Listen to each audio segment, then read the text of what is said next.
thing before we move on to the next video, we're going to talk about the function f of x equals 1 over x squared, but I forgot to mention the reciprocal function.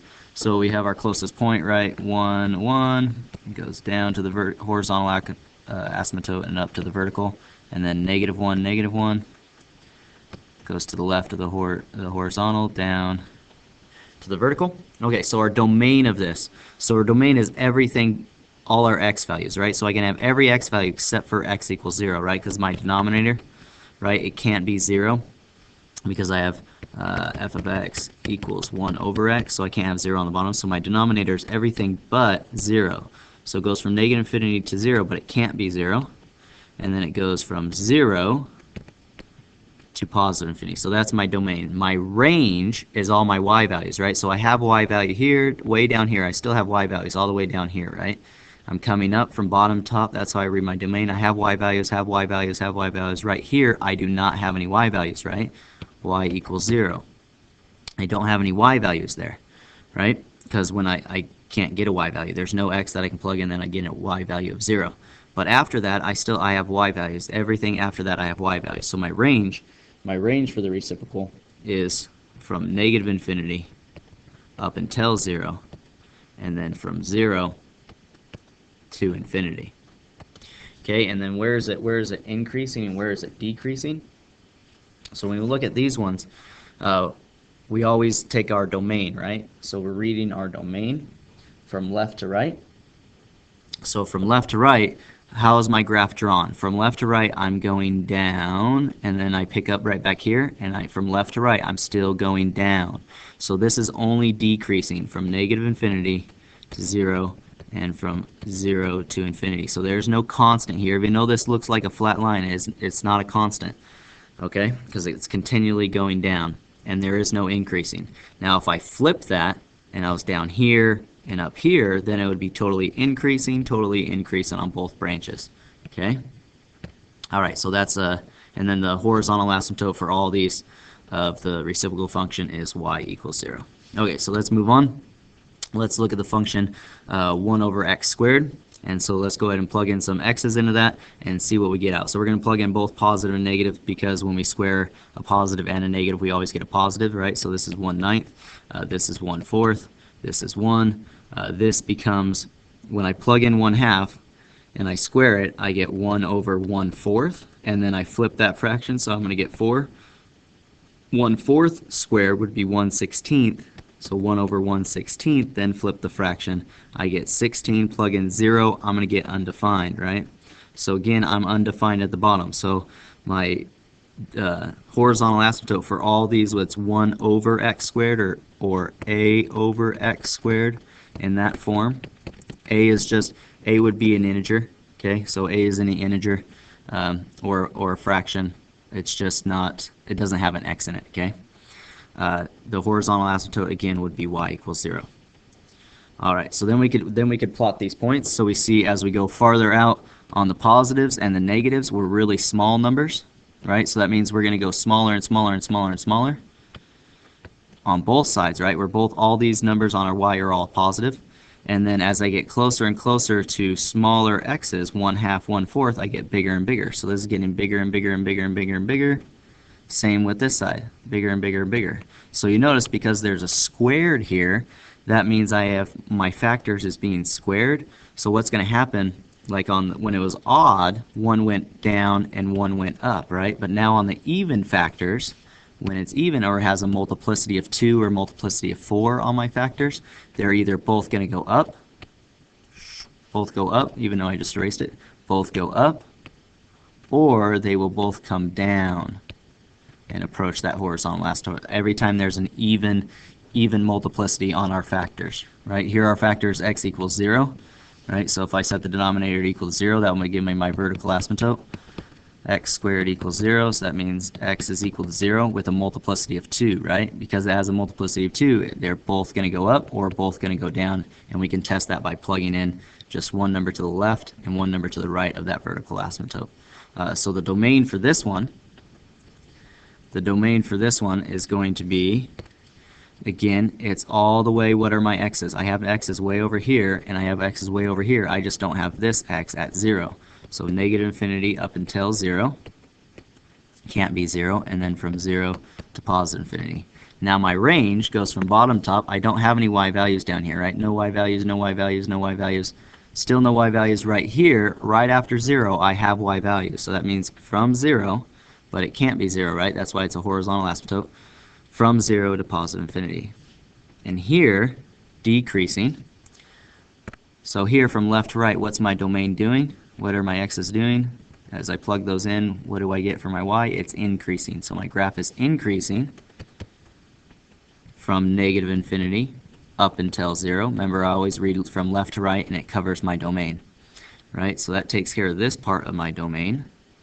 Now what's happening after 0? From 0 on, if I'm graphing from left to right, it's going down. So that'd be decreasing from 0, that's a parenthesis, to positive infinity. Okay?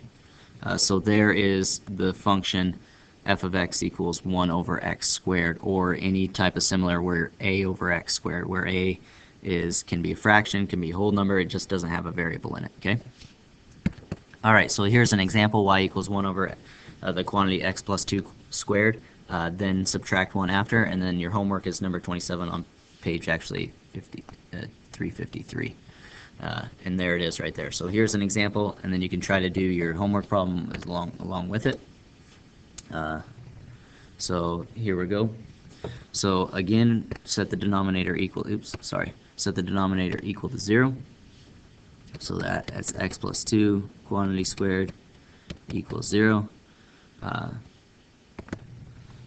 So negative 2, right, we can square root both sides, square root 0. That's going to get rid of the square root. So negative 2 x plus 2 equals 0. So we get negative 2. Right, basically squared means you have two of them. X plus 2 equals 0 and x plus 2 equals 0. That's what squared means. So both of them is you get x minus x equals negative 2 for both your answers. Again, we could just look at this and say, hey, normally our vertical asymptote is x equals 0. That's what the normal is. This is plus 2, right, on the inside, so that's actually going to move it left 2. So it's going to be move over left, so negative 2 would be our vertical asymptote.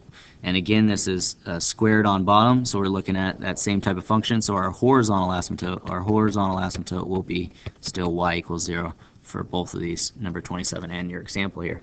So let's go ahead and put those on the graph.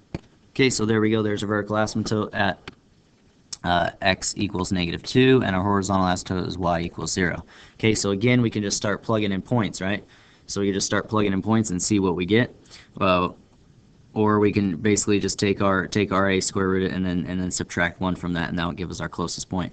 But probably the easier thing is just to plug in negative 1 or 0, and then plug in negative 2 or negative 3 or anything to the left and kind of see what it does. Since we have a square root of multiplicity of 2, right, this has a multiplicity of 2, so that means we're either going to come up and up, or we're going to come down and down. Okay, so we can go from there. So basically we can just plug in, really just plug in one number.